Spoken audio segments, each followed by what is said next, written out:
بالله من الشيطان الرجيم إن الذين قالوا ربنا الله ثم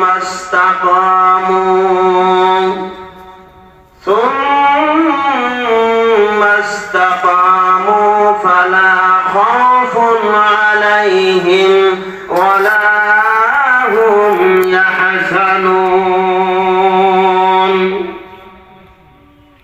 عن أبي موسى الأشعري رضي الله تعالى عنه قال قال رسول الله صلى الله عليه وسلم إذا مرض العبد أو سافر كتب له بمثل ما كان يعمل مقيما صحيحا. رواه البخاري.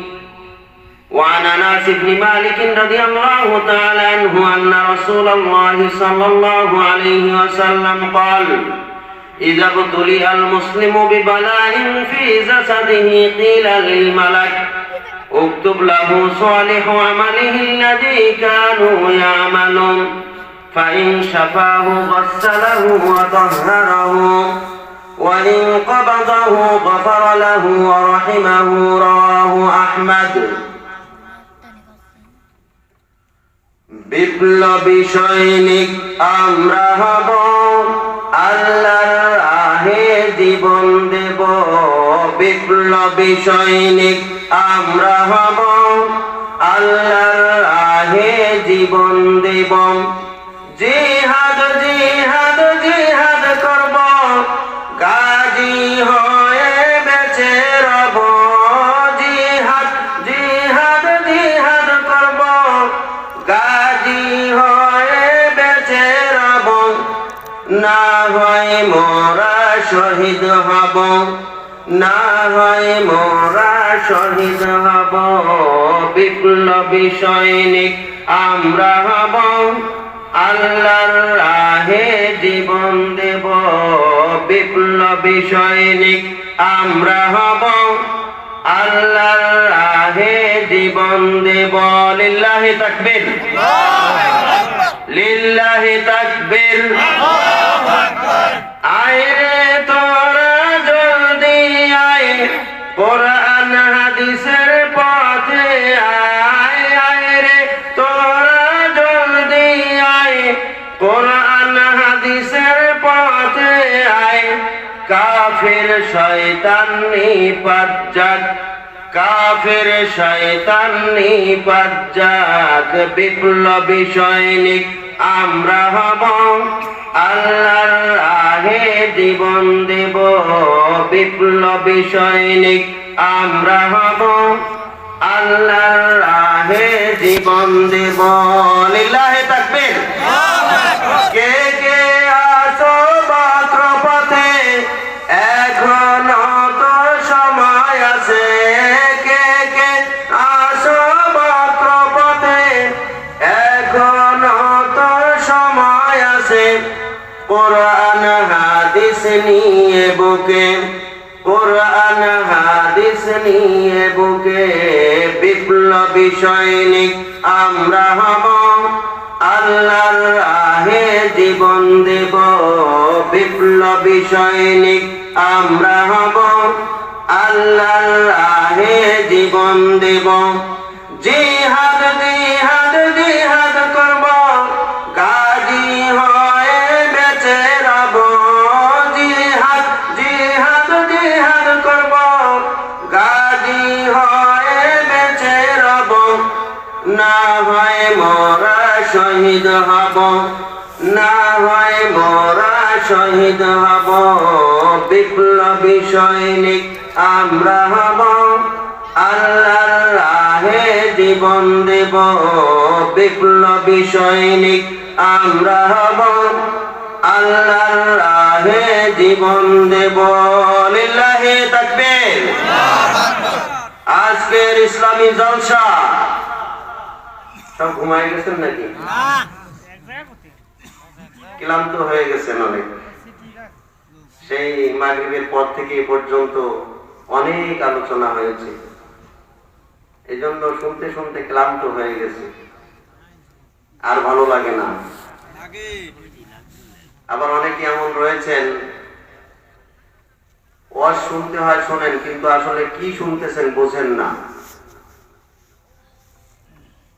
আল্লাহ সুবহানাহু ওয়া তাআলা বলেন, আম তাহসাবু আন্না আকতারাহুম ইয়াসমাউনা ওয়া ইয়াকিলুন। হে নবী, আপনি যাদেরকে নসিহত করেন, যাদেরকে আল্লাহর দিকে আহ্বান করেন, আপনি কি মনে করেন যে এরা সকলেই আপনার কথা শোনে, আপনার কথা বোঝে? সকলেই কি আপনার কথা শোনে বোঝে, এটা কি আপনি মনে করেন? আল্লাহ তাআলা বলছেন, বরং মানুষের মধ্যে অধিকাংশ মানুষ পশুর কান দিয়ে কথা শোনে, পশুর মতো শোনে। পশুরা আসলে শোনে, কিন্তু কি শোনে কিছুই বোঝে না। অধিকাংশ মানুষ দিনের কথা শোনে, ওয়াজ নসিহত শোনে, কিন্তু কি শোনে কিছুই বোঝে না। বালহুম আযাল্লু সাবিলা। আল্লাহ তাআলা বলছেন, এই সকল মানুষেরা পশুর চাইতেও আরো অধিক নিকৃষ্ট, অধিক পথভ্রষ্ট। নাউযুবিল্লাহ।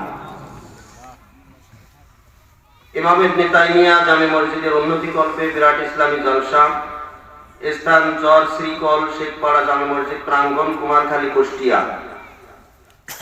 আল্লাহ সুবহানাহু ওয়া তাআলার অশেষ শুকরিয়া আদায় করছি যে মহান রব্বুল আলামিন আমাদেরকে এই গভীর রাত পর্যন্ত এখানে বসার তৌফিক দান করেছেন এবং আমাদেরকে ধৈর্য সহকারে কোরআন এবং সহিহ হাদিস থেকে অমূল্য বাণী, অমীয় বাণী শোনার তৌফিক দান করেছেন। সেই মহান রব্বুল আলামিনের শুকরিয়া জ্ঞাপনার্থে আমরা সকলেই বলছি আলহামদুলিল্লাহ। দরুদ সালাম বর্ষিত হোক বিশ্ব নবী সাইয়্যিদুল মুরসালিন খাতামান নবিয়্যিন রাহমাতুল লিল আলামিন নবী মুহাম্মদুর রাসূলুল্লাহ সাল্লাল্লাহু আলাইহি ওয়াসাল্লামের উপর। শান্তি বর্ষিত হোক সেই নবীর পরিবার পরিজন বর্গ, সাহাবায়ে কেরাম, তাবেঈন, তাবেঈন, ইমামুল মুস্তাহিদিন, মর্দে মুজাহিদিন সহ দুনিয়ার সকল মুসলিম নরনারীদের উপর। আল্লাহুম্মা আমিন। আমার পূর্বে অনেক আলোচক আলোচনা করেছেন, অনেক গুরুত্বপূর্ণ কথা বলেছেন। বিশেষ করে আমার পূর্বে মুফতি মোহাম্মদ জাফর আহমেদ শিবলি ভাই অনেক গুরুত্বপূর্ণ জরুরি কথা বলেছেন। তার পূর্বে হাফেজ মাওলানা আবু তাহের বিন মেহের অত্যন্ত চমৎকার ভাবে কথা বলেছেন, আলোচনা করেছেন। এতগুলো আলোচনার পরে আর কিছু বাকি আছে বলে আমার মনে হয় না। তারপরেও নগণ্য গুনাহগার আপনাদের সামনে বসেছি। অল্প সময় নেব, বেশি সময় নেব না, রাত গভীর হতে চলেছে। সংক্ষিপ্ত এই সময়ে আপনারা ধৈর্য সহকারে একটু বসবেন।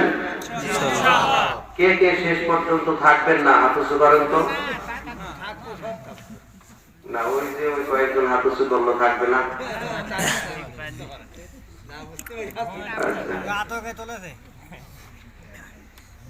আল্লাহ সুবহানাহু ওয়া তাআলা আমাদের সকলকে দ্বীনের জন্য কবুল করুন, বলুন আমিন।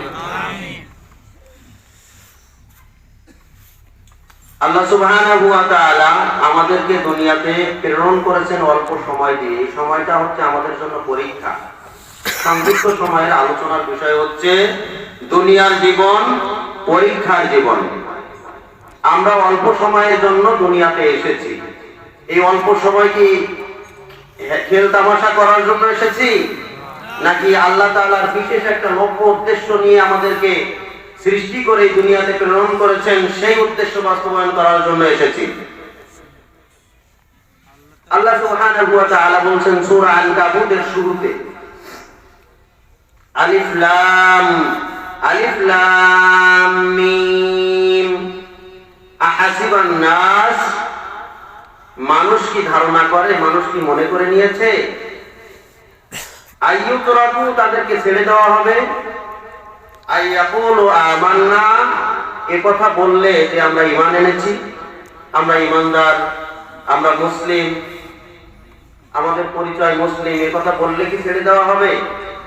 ওয়াহুম লা ইফতানুন, তাদেরকে কি পরীক্ষা করা হবে না?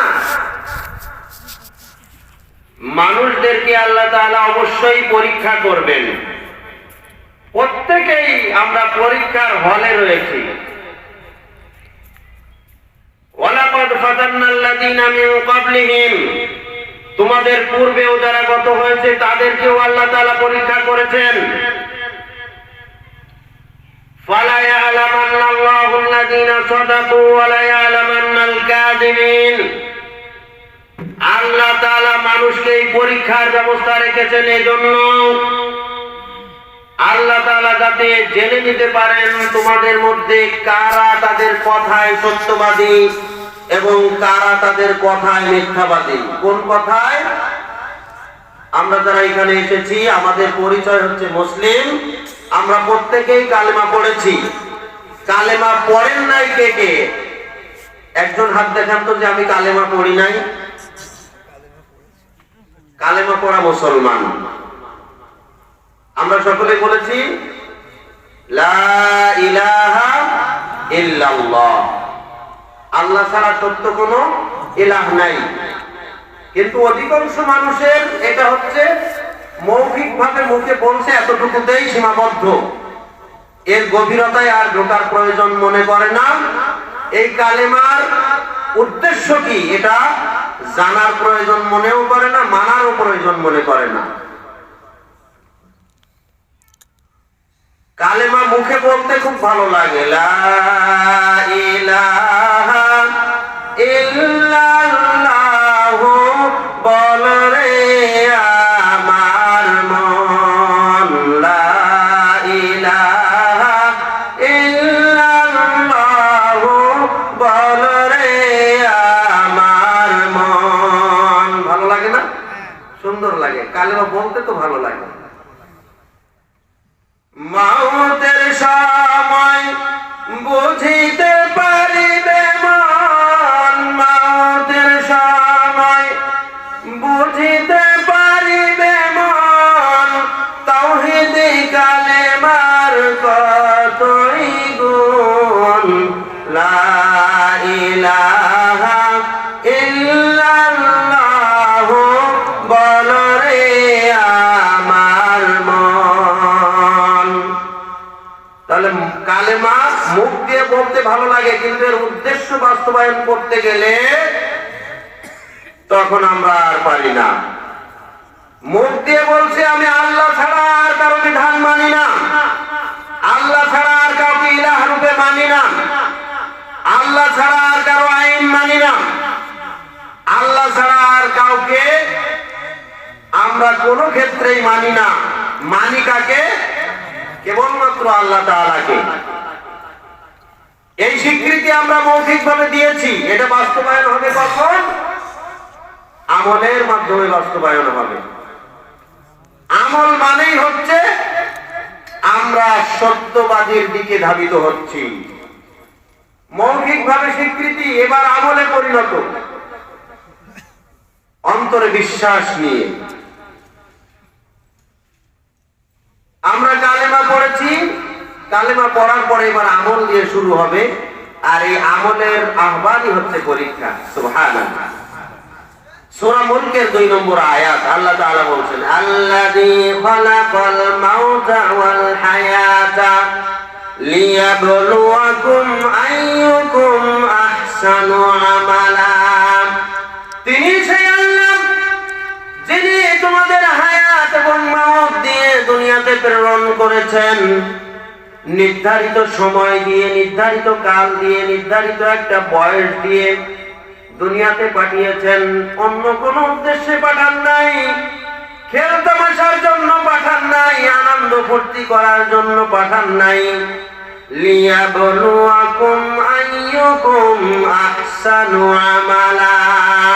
তিনি তোমাদেরকে পরীক্ষা করে দেখতে চান তোমাদের মধ্যে আমলে কারা উত্তম। সুবহানাল্লাহ। কারা উত্তম আমলকারী? উত্তম ভাবে তারা আমল করা শুরু করবে, তারা এবার পরীক্ষায় অংশগ্রহণ করা শুরু করলো। আমল করা শুরু, অংশগ্রহণ শুরু। উত্তম আমল, পরীক্ষা উত্তম ভাবে দিল। তাহলে পরীক্ষা শুরু হবে কি দিয়ে? আমল দিয়ে। আর পরীক্ষার চূড়ান্ত রূপ আল্লাহর দ্বীন প্রতিষ্ঠার জন্য প্রয়োজনে নিজের জীবন দিয়ে দেওয়া। কোন মানুষ সে আমল করাই শুরু করেনি, অর্থাৎ সালাতই পড়ে না, তার পক্ষে আল্লাহর দ্বীন প্রতিষ্ঠা করা, আল্লাহর দ্বীনের জন্য জীবন দেওয়া কি সম্ভব হবে? তাহলে আগে পরীক্ষার প্রথম ধাপে আপনাকে অংশগ্রহণ করতে হবে। একজন ছেলে পরীক্ষাই দিল না, পরীক্ষায় অংশগ্রহণ করলো না, সে কি ভালো ফলাফলের আশা করতে পারে? কিন্তু আমরা অধিকাংশ মানুষ পরীক্ষা না দিয়েই ভালো ফলাফলের আশা করি। ভাই আপনি কি চান? মৃত্যুর পরে কোথায় যেতে চান? জান্নাতে যেতে চাই।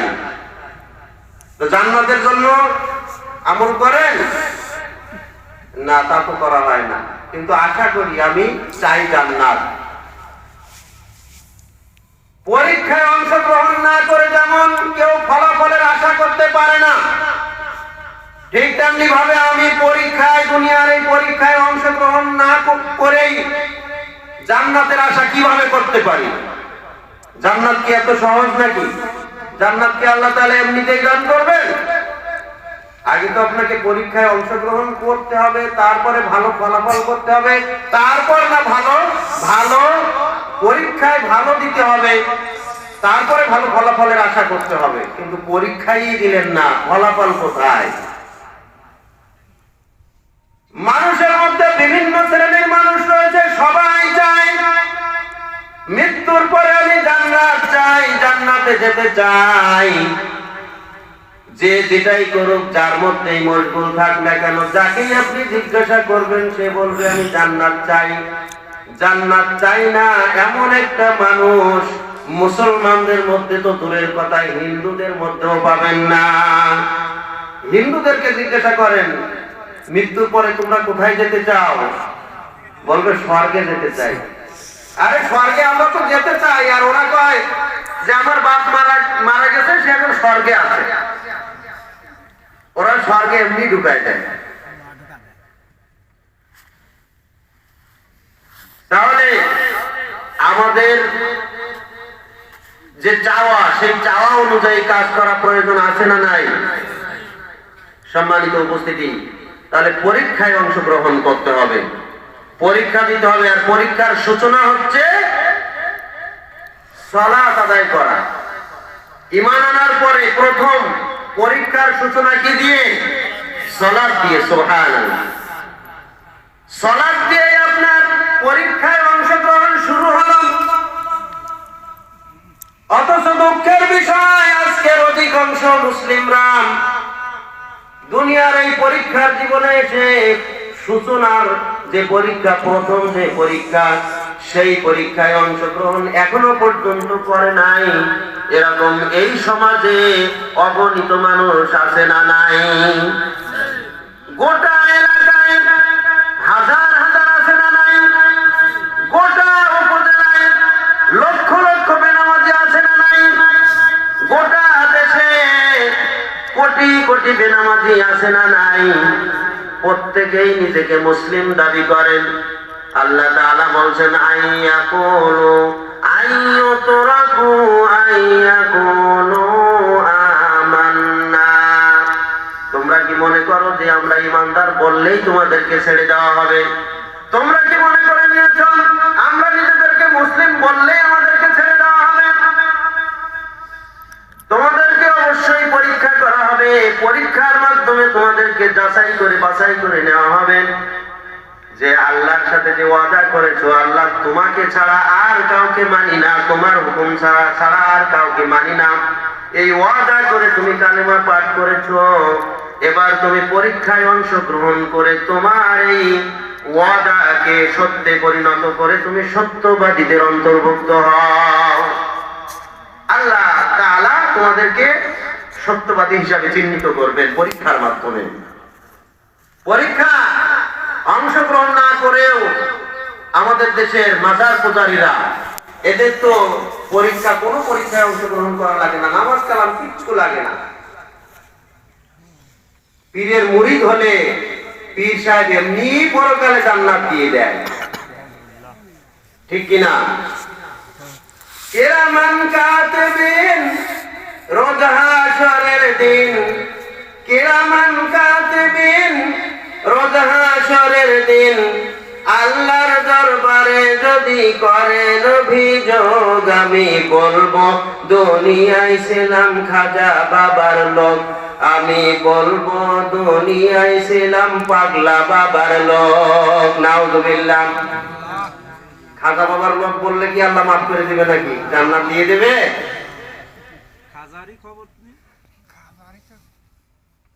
আবার কেউ বলছে পানির ভিতর জ্বললে বাতি ঝড় বাতাসে নেবে না। আচ্ছা, পানির ভিতরে কি বাতি জ্বালা সম্ভব? আগেও জ্বলবে, জীবনে কোনোদিন জ্বলবে পানির ভিতরে বাতি? কত জঘন্য কথা, কি ধরনের কথা এদের, আসলে আমার বুঝে আসে না। পানির ভিতর জ্বললে বাতি ঝড় বাতাসেও নিভে না, ল্যাংটা বাবার মুরিদ হলে নামাজ রোজা লাগে না। খাজা বাবার মুরিদ হলে নামাজ রোজা লাগে না। নাউযুবিল্লাহ।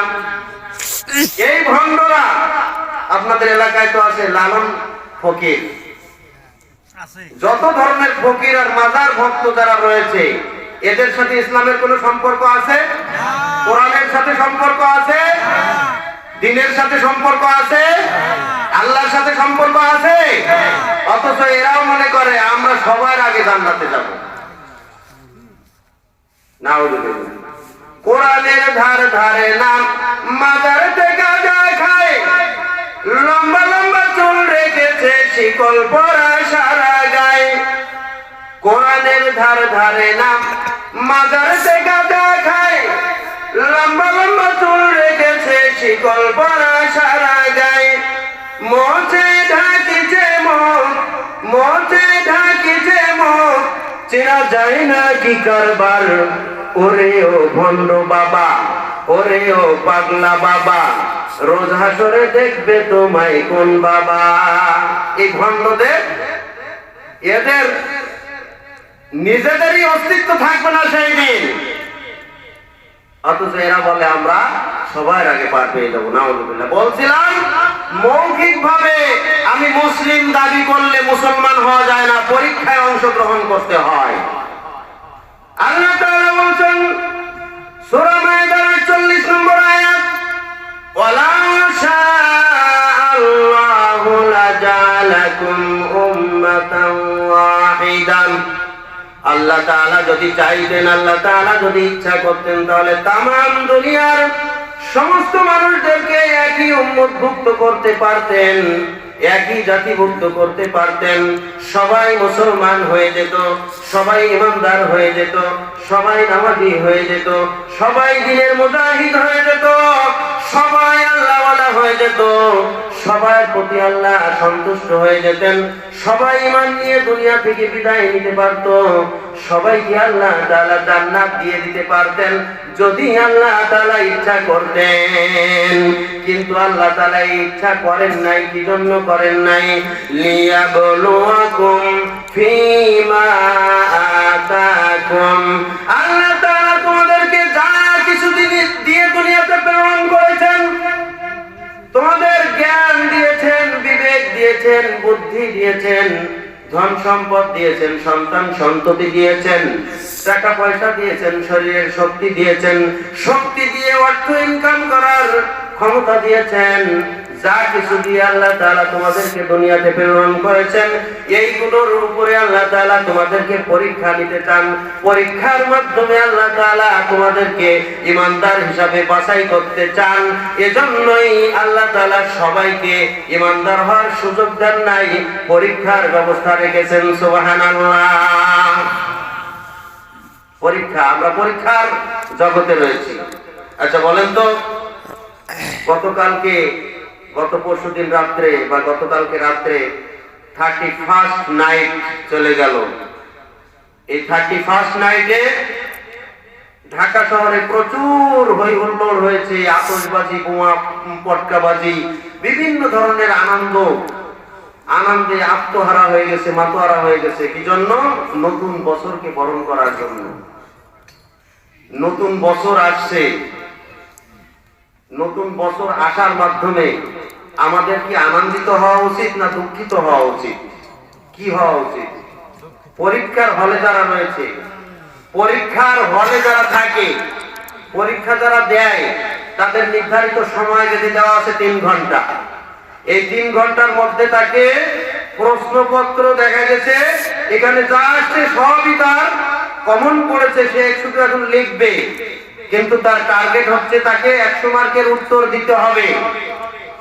যদি দ্রুত লেখে তাহলে 100 মার্কের উত্তর দিতে পারবে, যদি একটু গড়িমসি করে তাহলে ভুল অ্যান্সার করতে পারবে না।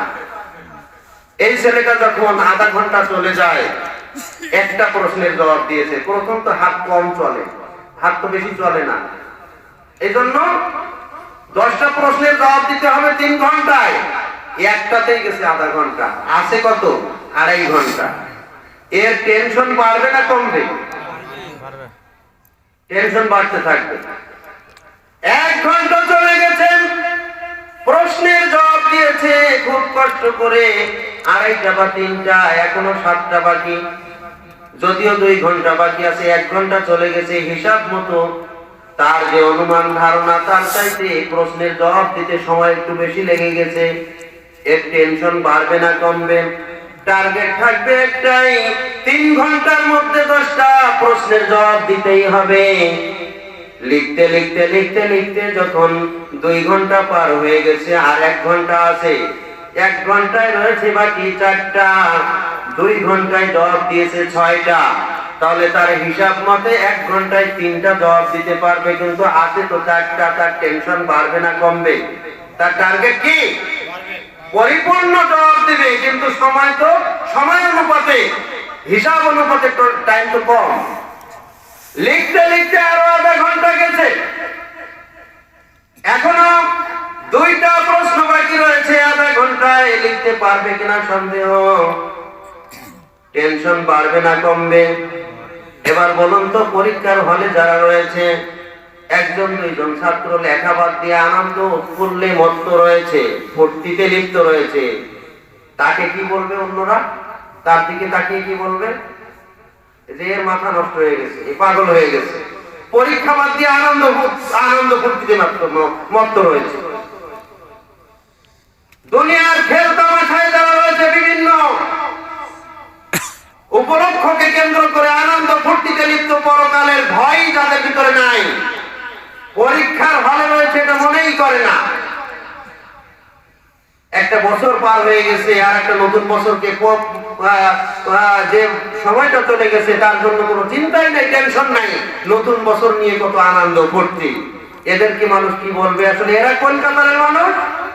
যে ছেলেটা পরীক্ষায় লেখা বাদ দিয়ে আনন্দ ফুর্তি করে পরীক্ষার হলে, তাকে মানুষ যেরকম পাগল বলবে, জ্ঞানহীন বলবে, কাণ্ড জ্ঞানহীন বলবে, ঠিক তেমনি ভাবে দুনিয়াতে আজকের এই দুনিয়ার জীবনে পরীক্ষা দিতে এসে পরীক্ষার হলে যেমন আনন্দ ফুর্তিতে ব্যস্ত রয়েছে, এরা সকলেই এর চাইতে জঘন্য জঘন্য মূর্খ, গণ্ড মূর্খ, অজ্ঞ, যার কারণে এরা এই ফুর্তিতে লিপ্ত রয়েছে। নাউযুবিল্লাহ।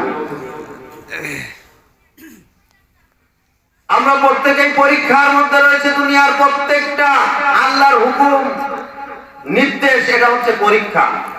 একজন হিন্দু সে যখন কালিমা পড়ে মুসলমান হয়, সকাল 10টায় জোহরের সময় আসলে আযান দেওয়া হয়, আযানের মাধ্যমে বলা হয় হাইয়া আলাস সালাহ, সালাতের জন্য এসো, হাইয়া আলাল ফালাহ, কল্যাণের জন্য এসো। এই হাইয়া আলাস সালাহ, সালাতের জন্য আহ্বান করা হয়। এটা কি মুয়াজ্জিনের বাড়ির কথা না বাপের কথা? কার কথা এটা? আল্লাহর কথা, আল্লাহর আহ্বান। মুয়াজ্জিনের কণ্ঠের মাধ্যমে আল্লাহ তাআলা স্বয়ং নিজেই ডাক দেন, হে আমার বান্দারা তোমরা সালাতের জন্য এসো। এটা আল্লাহর ডাক, আল্লাহর নির্দেশ। অথচ এই নির্দেশ পালন করার পরে অধিকাংশ মানুষ আল্লাহ তাআলার এই ডাক শুনে না। একজন হিন্দু লোক 10টার সময় মুসলমান হয়েছে, 12:30টার সময় যখন তাকে মসজিদে ডাকা হলো, মসজিদে মসজিদে ডাকার পরে সে মসজিদে আসবে নাকি বাড়িতে বসে থাকবে? সে কি যুক্তি পেশ করবে? যে আমি তো মাত্র মুসলমান হলাম হিন্দু থেকে, আমি এখনো কিছুই জানি না, কালেমাটাও জানি না। আর একজন বলেছে তার সাথে বলেছি, নামাজ কালামের কিছুই জানি না, দোয়া কালাম সূরা কিচ্ছু জানি না। আস্তে আস্তে শিখে নেই তারপরে নামাজ পড়বে, এই কথা বলবে নাকি জোহরের সালাতে হাজির হবে? জোহরের সালাত যদি আদায় না করে তাহলে সে কি মুসলিম থাকবে? জোহরের সালাত আদায় না করলে প্রমাণ হবে না সে মুসলিম হয়েছে। একজন হিন্দু লোক জোহরের সময় সকাল 10টায় কালেমা পড়ার পরে, ঈমান আনার পরে জোহরের সময় মসজিদে না আসলে যদি তাকে মুসলিম বলা না হয়, তাহলে আমাদের সমাজের অধিকাংশ মানুষ সালাত আদায় করে না, নামাজই পড়ে না, তাকে আমরা কিভাবে মুসলিম বলতে পারি? মুসলিম হওয়া কি সম্ভব তার পক্ষে? সে কি মুসলিম হতে পারবে কি? সম্মানিত উপস্থিতি, তাহলে আল্লাহ তাআলার প্রত্যেকটা হুকুম, সালাত যেমন আল্লাহ তাআলার হুকুম, ঠিক এভাবে আল্লাহ তাআলা যত হুকুম করেছেন, যখনই সেই হুকুমটা আমার সামনে আসবে সেটাই হচ্ছে আমার জন্য পরীক্ষা। আর এই পরীক্ষায় অংশগ্রহণ করা মুসলিম হিসাবে আমার দায়িত্ব। পরীক্ষায় অংশগ্রহণ করলাম, ফলাফলের আশা করতে পারি, পরীক্ষা যত ভালো দেব ফলাফল তত ভালো হবে। পরীক্ষায় দিলাম না, আদেও যতই আপনি জান্নাতের আশা করেন, ফলাফলের আশা করেন, পশ্চিমকালেও সম্ভব হবে না। ঈমানদার মুত্তাকি ছাড়া আল্লাহ তাআলা কাউকে জান্নাত দিবেন না। আল্লাহ তাআলা বলেছেন, উইদ্দাত লিল মুত্তাকিন, মুত্তাকিদের জন্য জান্নাত প্রস্তুত করা হয়েছে। আল্লাহ তাআলা আমাদেরকে দুনিয়াতে প্রেরণ করেছেন সম্মান দিয়ে, মর্যাদা দিয়ে, সমস্ত মাখলুকাতের মধ্যে শ্রেষ্ঠত্ব দান করে। আল্লাহ তাআলা বলেন, ওয়ালাকাদ কাররামনা বানি আদম, আমি আদম সন্তানকে সম্মান দিয়ে, মর্যাদা দিয়ে দুনিয়াতে প্রেরণ করেছি। আবার আল্লাহ তাআলা সূরা 3 এর ভিতরে বলছেন, লাকাদ খালাকনাল ইনসানা ফি আহসানি তাকওয়িম, আমি মানুষদেরকে উত্তম বৈশিষ্ট্য, উত্তম আকৃতি, উত্তম অবয়বে সৃষ্টি করেছি, উত্তম করে সৃষ্টি করেছি। শুধু আকৃতি, চেহারা সুরত উত্তম তা নয়, সকল দিক দিয়ে আল্লাহ তাআলা আমাদেরকে সবকিছুর চেয়ে উত্তম করে সৃষ্টি করেছেন। সুবহানাল্লাহ। সবকিছু বাদ দিয়ে একটা উদাহরণ দিচ্ছি। এই যে দেখেন, আল্লাহ তাআলা আমাদের গঠন তৈরি করেছেন, এই যে হাত দুইটা দিয়েছেন, সমস্ত প্রাণীর দিকে লক্ষ্য করে দেখেন, সমস্ত মাখলুকাতের দিকে লক্ষ্য করে দেখেন, গরু, ছাগল, হাঁস, মুরগি যা কিছু রয়েছে সবার দিকে লক্ষ্য করে দেখেন। সবাই যখন খাবার খায়, খাদ্য খায়, তখন কিভাবে খায়? সরাসরি খাবারে মুখ লাগিয়ে খায়, ঠোঁট দিয়ে খায়, মুখ দিয়ে খায়, মাথা নিচু করে খায়। কিন্তু মানুষ কি করে? খাবারে মুখ লাগায় নাকি মাথা উঁচু করে হাত দিয়ে উঠিয়ে খায়? আল্লাহ তাআলা মানুষকে সর্বত্র আকৃতি দান করে সৃষ্টি করেছেন। তার একটি প্রমাণ দেখেন, এই যে সুন্দর দুইটি হাত দিয়েছেন, সমস্ত মাখলুকাত, সমস্ত প্রাণী সরাসরি মুখে খাবারে মুখ লাগিয়ে খায়। তার মানে খাবারের কাছে মাথাটা নত করে, মাথাটা নত করে তারপরে খাবার মুখে ওঠায়। কিন্তু মানুষকে আল্লাহ তাআলা কোনো কিছুর সামনে নত করার হুকুম দেন নাই, নির্দেশ দেন নাই। মানুষ একমাত্র আল্লাহর সামনে, আল্লাহর দরবারে মাথাটা নিচু করবে। এজন্য মানুষ যখন খাদ্য খাবার খাবে তখন হাত দিয়ে উঠিয়ে মাথাটা উঁচু করে তারপরে খাবার খাবে। সুবহানাল্লাহ।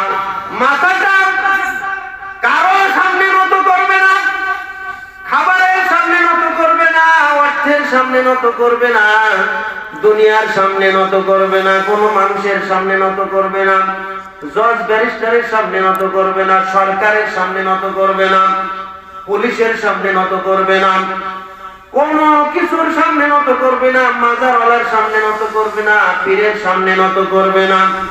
একজনের সামনে নত করবে, তিনি কে? আল্লাহর সামনে নত হবে। সুবহানাল্লাহ।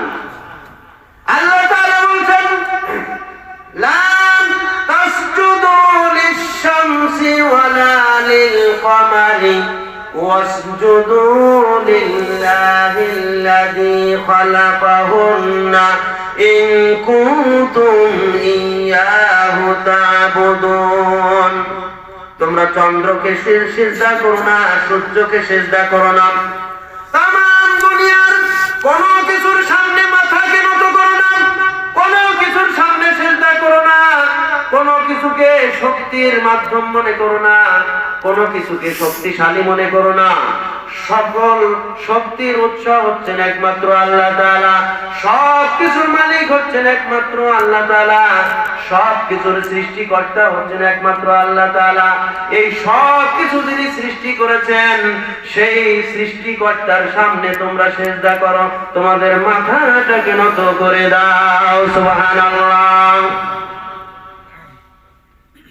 আল্লাহ তাআলা যখন আদম আলাইহিস সালামকে সমস্ত ফেরেশতাদের সামনে উপস্থাপন করে তাকে শ্রেষ্ঠ প্রমাণ করলেন, প্রমাণ করার পরে যখন সকলকে সিজদা করতে বললেন, ইবলিস সিজদা করলো না। ইবলিস সিজদা করেছিল? ইবলিস সিজদা করলো না। ইয়া ইবলিসু মা মানাআকা আন তাসজুদা লিমা খালাকতু বিয়াদাইয়া।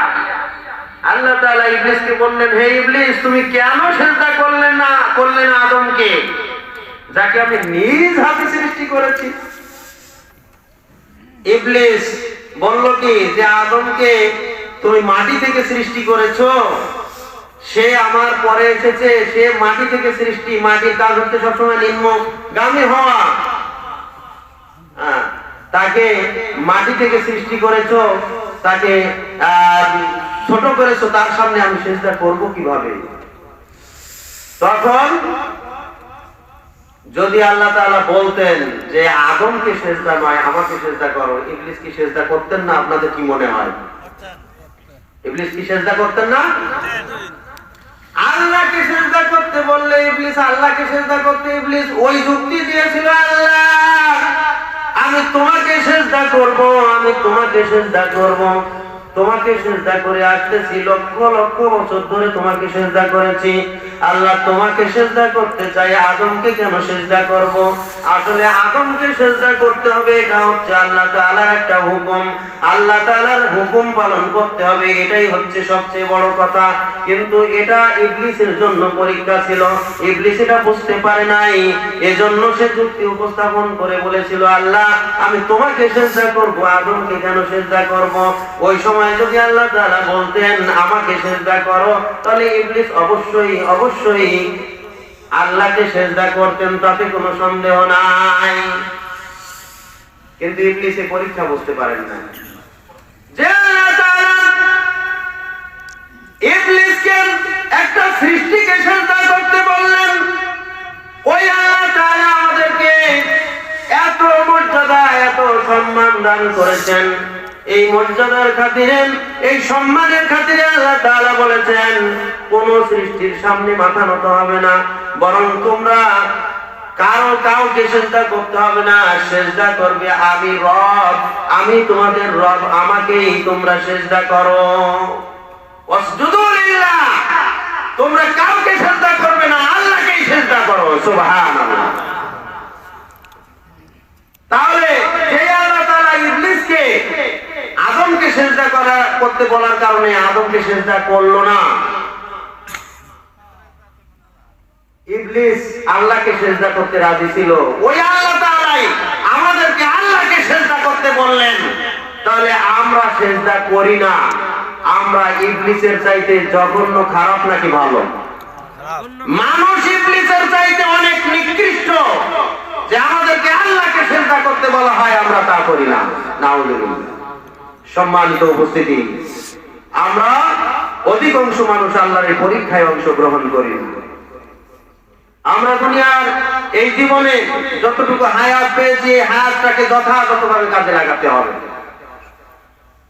তাহলেই আমরা পরকালে ভালো ফলাফলের আশা তো করতেই পারি। দুনিয়াতেও আল্লাহ তাআলা আমাদেরকে সফলতা দান করবেন এবং দুনিয়াতে আল্লাহ তাআলা আমাদেরকে যে কোনো বিপদ আপদ বালা মুসিবত থেকে হেফাজত করবেন। মৌখিক ভাবে মুসলিম দাবি করলে আল্লাহর কাছে গ্রহণযোগ্য হবে না। মৌখিক ভাবে ফিরআউনও মুসলিম দাবি করেছিল।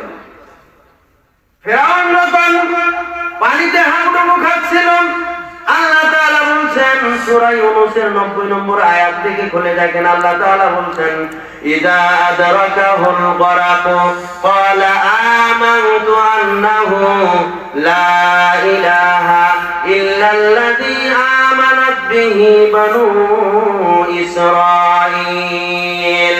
ফিরআউন যখন পানিতে হাবুডুবু খাচ্ছিল, তখন সে নিজের ভুল বুঝতে পেরে আল্লাহর দিকে ফিরে আসলো। আল্লাহকে ডেকে ডেকে বলল, হে আল্লাহ, লা ইলাহা আমানতু আন্নাহু লা ইলাহা ইল্লা আনতা। হে আল্লাহ, আমি তোমার প্রতি ঈমান আনলাম, আমি ঈমান আনলাম ওই আল্লাহর প্রতি যিনি ছাড়া সত্য কোনো ইলাহ নাই।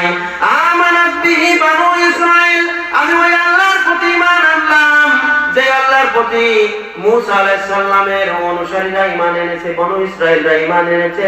আল্লাহ, আমি তোমার প্রতি ঈমান আনলাম। ওয়া আনা মিনাল মুসলিমিন, আর আমি এখন থেকে মুসলমান হয়ে গেলাম, আমি একজন মুসলিম, আমি মুসলিমদের অন্তর্ভুক্ত হয়ে গেলাম। আল্লাহ তাআলা কি শুনলেন নাকি? এভাবে যখন ফিরআউন আল্লাহর কাছে দোয়া করে কেঁদে কেঁদে বলছিল, আসমানবাসী ফেরেশতারা আল্লাহ তাআলাকে ডেকে ডেকে বললেন, ইয়া আল্লাহ, ইয়া আল্লাহ, কে তোমাকে এভাবে কাতর কণ্ঠে ডাকে? জীবনে কোনোদিন তার ডাক তো আমরা শুনি নাই, কোনোদিন তো তোমাকে ডাকে নাই, কোনোদিন তো তোমার নাম স্মরণ করে নাই, কোনোদিন তোমার নাম তার মুখে উচ্চারণ করতে আমরা শুনি নাই।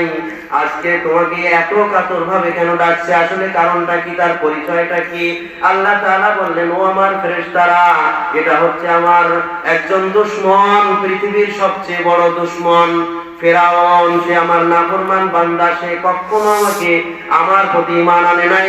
আজকে মৃত্যুর সময় যখন সে বুঝতে পেরেছে, তখনই সে আমাকে ডাকা শুরু করেছে। ফেরেশতারা বললেন, রব্বুল আলামিন, জীবনে কোনোদিন যে তোমাকে ডাকে নাই, আজকে আমরা ফরিয়াদ করে বলতেছি, আজকে তুমি তার ডাক শুনবে না, আজকে তুমি তার ডাকে সাড়া দিবে না, তুমি তাকে এই বিপদ থেকে উদ্ধার করবে না, তুমি তাকে বাঁচাতে পারবে না। আল্লাহ তাআলা ডাক দিয়ে বললেন, আল আন, হে ফিরআউন, এখন তুই আমাকে ডাকে। ওয়াকাদ আসাইতা ক্বাবলু, অথচ কিছুক্ষণ আগেও, কিছুক্ষণ পূর্বেও তুই আমার অবাধ্য ছিলি। আমার বান্দা, আমার রাসূল মূসাকে যদি তুই কাছে পাইতি, তার অনুসারীদেরকে যদি তুই কাছে পাইতি, তাহলে কি অবস্থা করতিস, তাদের কি আচরণ করতিস? কিছুক্ষণ পূর্বেও তুই আমার অবাধ্য ছিলি। ওয়াকুনতা মিনাল মুফসিদিন, আর তুই তো ছিলি বড় পাপিষ্ঠ লোক। এখন তুই ঈমান আনিস। ফালইয়াউমা নুনাজ্জিকা বিবাদানিকা লিতাকুনা লিমান খালফাকা আয়া।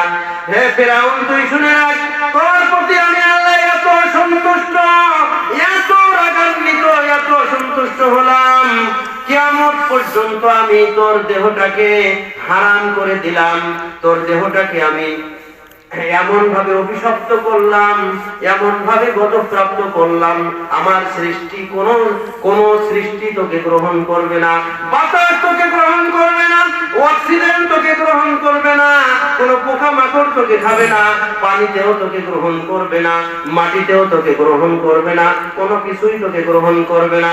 কিয়ামত পর্যন্ত সুটকি করে তোরে আমি রেখে দিলাম, যাতে করে তোর পরবর্তী জামানা, পরবর্তী প্রজন্ম যারা তোর মতো নাফরমান হবে, তারা যেন তোকে দেখে শিক্ষা নেয়। তোকে আমি রেখে দিলাম অভিশপ্ত করে, নাউযুবিল্লাহ।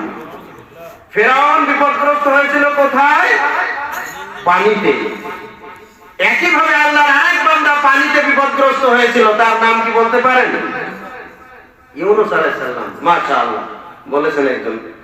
ইউনূস আলাইহিস সালাম তিনিও পানিতে বিপদগ্রস্ত হলেন। পানিতে যখন তিনি পড়ে গেলেন, মানে লাফ দিয়ে পড়লেন, পড়ার সাথে সাথে কি হলো? একটা মাছে এসে তাকে খেয়ে ফেললো, মাছের পেটের ভিতরে চলে গেলেন। এটা কি কম বিপদ নাকি? ফিরআউন তো পানিতে পড়েছে, আর ইউনূস আলাইহিস সালাম পানিতে পড়ে আবার মাছের পেটে চলে গেছে। তাহলে ফিরআউনের চাইতে তার বিপদ বেশি না কম?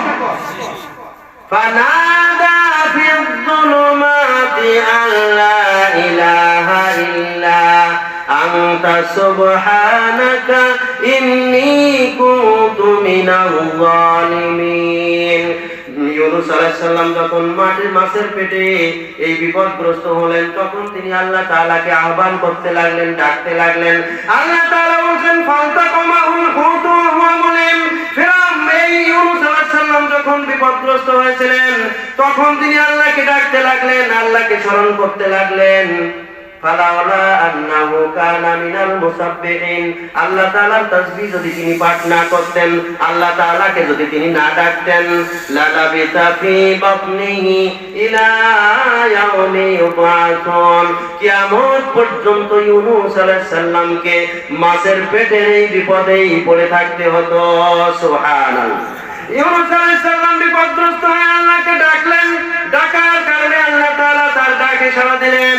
ইউনূস আলাইহিস সালাম বললেন ফানাদা ফিজ যুলুমাতি আল্লা ইলাহা ইল্লা আনতা সুবহানাকা ইন্নী কুনতু মিনাজ যালিমিন।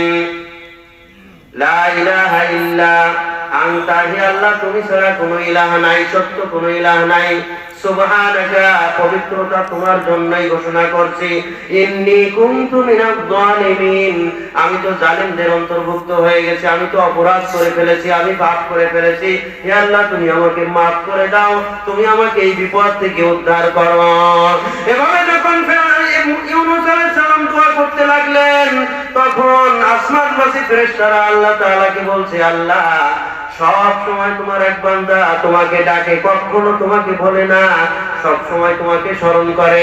আজকের তোমার সেই বান্দা বিপদগ্রস্ত হয়েছে, বিপদগ্রস্ত হয়ে তোমাকে ডাকতেছে, আহ্বান করতেছে। আল্লাহ তোমার এই বান্দাটার পরিচয় কি, তাড়াতাড়ি তুমি তাকে উদ্ধার করো।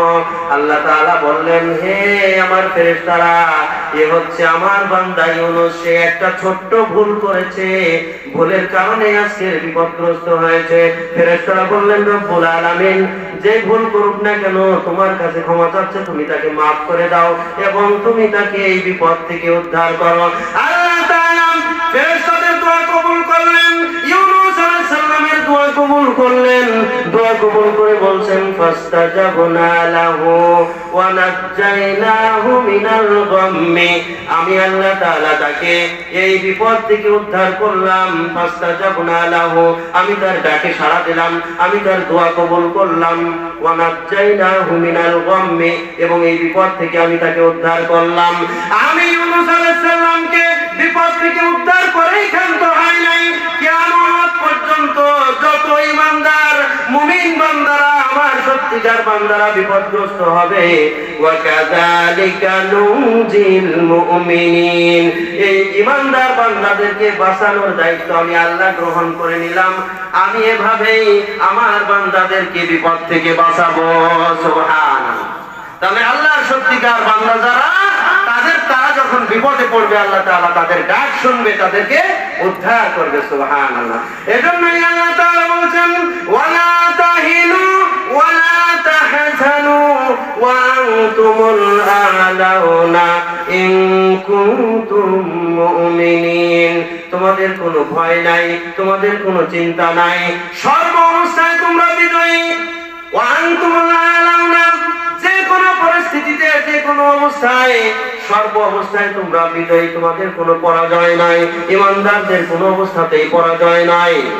ইন কুনতুম মুমিনিন, শর্ত হচ্ছে তোমাদেরকে ঈমানদার হতে হবে, মুমিন হতে হবে।